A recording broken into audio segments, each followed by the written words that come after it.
Genesis chapter 3. Now the snake was more crafty than any of the wild animals the Lord God had made. He said to the woman, "Did God really say, 'You must not eat from any tree in the garden'?" The woman said to the snake, "We may eat fruit from the trees in the garden, but God did say, 'You must not eat fruit from the tree that is in the middle of the garden, and you must not touch it, or you will die.'" "You will not certainly die," the snake said to the woman. "For God knows that when you eat from it, your eyes will be opened, and you will be like God, knowing good and evil."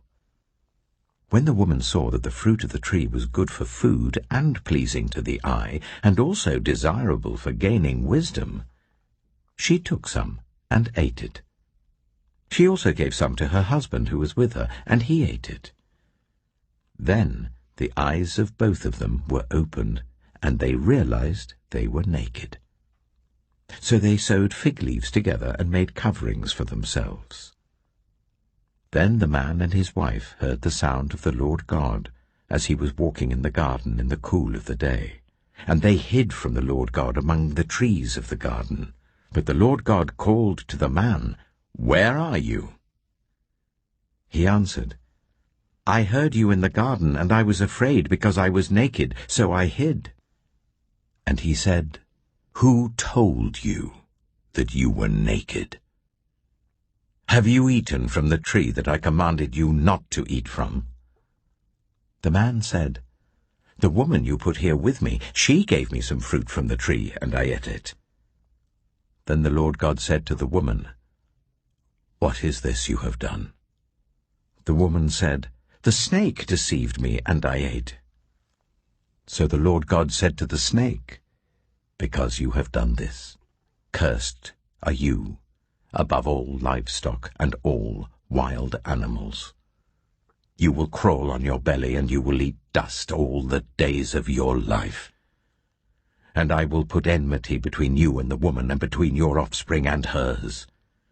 He will crush your head, and you will strike his heel." To the woman he said, "I will make your pains in childbearing very severe. With painful labor you will give birth to children. Your desire will be for your husband, and he will rule over you."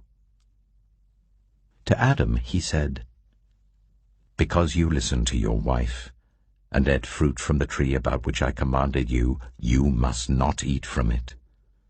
Cursed is the ground because of you. Through painful toil you will eat food from it all the days of your life. It will produce thorns and thistles for you, and you will eat the plants of the field. By the sweat of your brow you will eat your food, until you return to the ground, since from it you were taken. For dust you are, and to dust you will return." Adam named his wife Eve, because she would become the mother of all the living.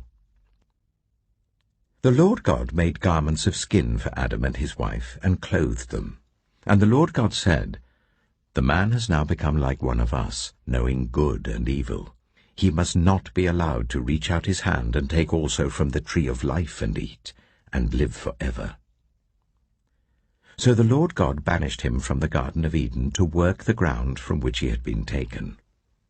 After he drove the man out, he placed on the east side of the Garden of Eden cherubim and a flaming sword, flashing back and forth to guard the way to the tree of life.